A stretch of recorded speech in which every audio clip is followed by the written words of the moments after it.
Γαστρονομία ή πώς το αριστοκρατικό γούστο για το καλό φαγητό έχει γίνει αναπόσπαστο κομμάτι της γαλλικής κουλτούρας.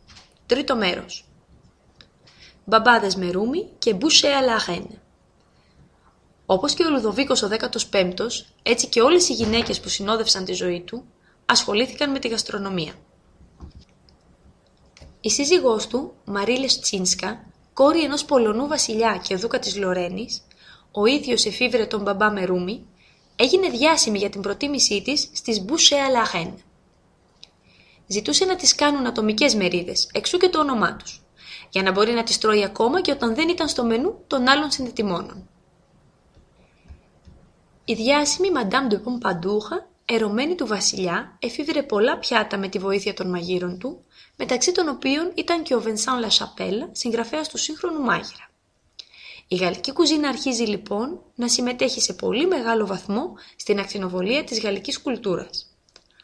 Απόδειξη: ο σύγχρονος μάγειρας, όπου τονίζεται η αναγκαιότητα ρήξης με την κουζίνα του παρελθόντος, θα κυκλοφορήσει πρώτα στην αγγλική.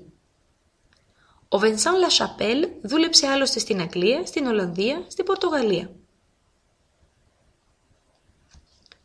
1789. Η γαλλική κουζίνα συνεχίζει να εδραιώνεται και κατακτά τη φήμη της. Παραδόξως η Επανάσταση ευνοεί ένα κίνημα που αρχικά σχετίζεται με τους αριστοκράτες. Και η τέχνη του καλού φαγητού, προνόμιο της ελίτ, θα γνωρίσει απρόσμενη ανάπτυξη με τον επαναστατικό αναβρασμό. Το 1789 ορισμένοι ευγενείς αναγκάζονται να αυτοεξοριστούν. Ένας σημαντικός αριθμός αριστοκρατών καταφεύγουν στην Αγγλία, στη Γερμανία και στην Ελβετία για να γλιτώσουν από την Επανάσταση, παίρνοντας μαζί και τους μάγειρές τους. Αυτοί οι εξόριστοι θα συμβάλλουν στη φήμη και στη διάδοση της γαλλικής κουζίνας στην Ευρώπη. Κάποια χρόνια αργότερα, η γαλλική ήττα στο Βατερλό το 1815, που προκαλεί την πτώση του Ναπολέοντα και καταλήγει στην εισβολή στη Γαλλία, θα εξισορροπηθεί από μια πολιτισμική νίκη. Τα ρωσικά, πρωσικά, αυστριακά και αγγλικά στρατεύματα που έχουν σταθμεύσει στο Παρίσι έχουν πλέον την ευκαιρία να ανακαλύψουν τη διάσημη γαλλική κουζίνα και να εξακριβώσουν την εξαιρετική της ποιότητα. Η ιδέα ότι αυτή η γαστρονομία είναι ανώτερη, συναίσθημα που συμμερίζονται πολλοί Γάλλοι, βρίσκει πια οπαδούς παντού στην Ευρώπη. Ενώ την ίδια εποχή επέρχεται μια άλλη γαλλική επανάσταση, η επανάσταση του εστιατορίου.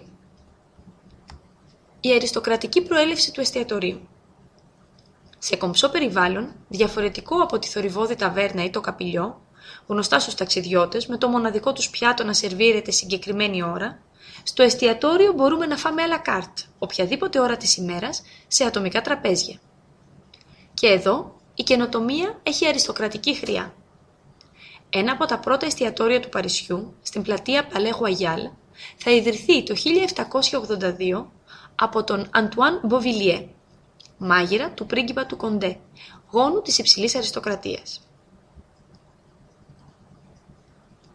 Ωστόσο, ο Άντονι Ρόουλι, ιστορικός και γαστρονόμος, το τονίζει. Το 1789 θα ανατρέψει τα ήθη. Καταρχάς, η Επανάσταση διαδραματίζεται κυρίως στο Παρίσι και χιλιάδες επαρχιώτες θα βρεθούν εκεί και θα ανακαλύψουν το εστιατόριο. Το τραπέζι συμμετέχει και αυτό στον ερχομό της δημοκρατίας, καθώς το να σε σερβίρουν σε εξομοιώνει με τους ισχυρούς. Έπειτα, εξαιτίας της εξορίας ενός μεγάλου αριθμού ευγενών, οι μάγειρες που δεν ακολούθησαν τους παλιούς τους αφέντες θα ανοίξουν τα φημισμένα εστιατόρια που διασκορπίζονται στην πρωτεύουσα. Τέλος, η αστική τάξη μιμείται και αναπαράγει στο τραπέζι τους τρόπους της αριστοκρατίας. Η γαστρονομία γίνεται λοιπόν δημοκρατική, διατηρώντας παράλληλα τον ελιτίστικο χαρακτήρα της, καθώς παραμένει ως προς τις πρακτικές της σημείο διάκρισης. Γέννηση ενός είδους γαστρονομικής κριτικής. Από το 1789 υπάρχουν λοιπόν στο Παρίσι περίπου 100 εστιατόρια που απευθύνονται στην αστική ελίτ. Έτσι, το 1803 ο Grimaud de la Reynière δημοσίευε ένα αλμανάκ των καλοφαγάδων, όπου σχολιάζει με αυστηρότητα αυτά τα παριζιάνικα τραπέζια, δημιουργώντας έτσι πολλούς εχθρούς. Η κριτική γαστρονομίας γεννιέται. Με την ανάπτυξη του τύπου τον 19ο αιώνα, το φαινόμενο διευρύνεται. Και η βιομηχανική επανάσταση που μετατρέπει πολλούς αγρότες σε εργάτες και τους σωθεί προς την πόλη, ενώ μια νέα αστική τάξη επιχειρηματιών αναπτύσσεται, παρακινεί την κριτική γαστρονομίας, που είναι ακόμα στα σπάργανα, να προσαρμοστεί σε αυτήν τη νέα και συχνά πιο λαϊκή πελατεία. Η κουζίνα αλλάζει ασταμάτητα, χωρίς ωστόσο να απαρνείται τις αρχές της.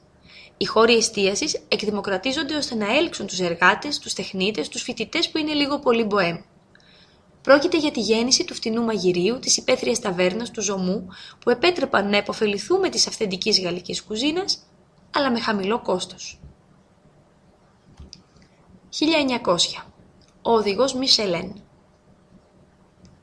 Τη γαλλική κουζίνα χαρακτηρίζει λοιπόν μία λογική συνεχούς εξέλιξης και προσαρμογής. Νέα πελατεία, νέες τεχνικές, νέες γεύσεις. Τη σύγχρονη εποχή, με την εμφάνιση των πρώτων αυτοκινήτων, οι οδηγοί Μισελέν που συνδέουν την απόλαυση του τουρισμού με αυτοκίνητο και την τέχνη της κουζίνας, φτιάχνουν για τους ταξιδιώτες ένα νέο χάρτη της Γαλλίας. Από την αρχή του αιώνα, οι πρώτοι οδηγοί προτείνουν στους νέους τουρίστες γραφικές διαδρομές και τραπέζια για καλοφαγάδες. Η χώρα εδραιώνεται μέσω αυτής της κουλτούρας που είναι αναγνωρίσιμη σε όλον τον κόσμο.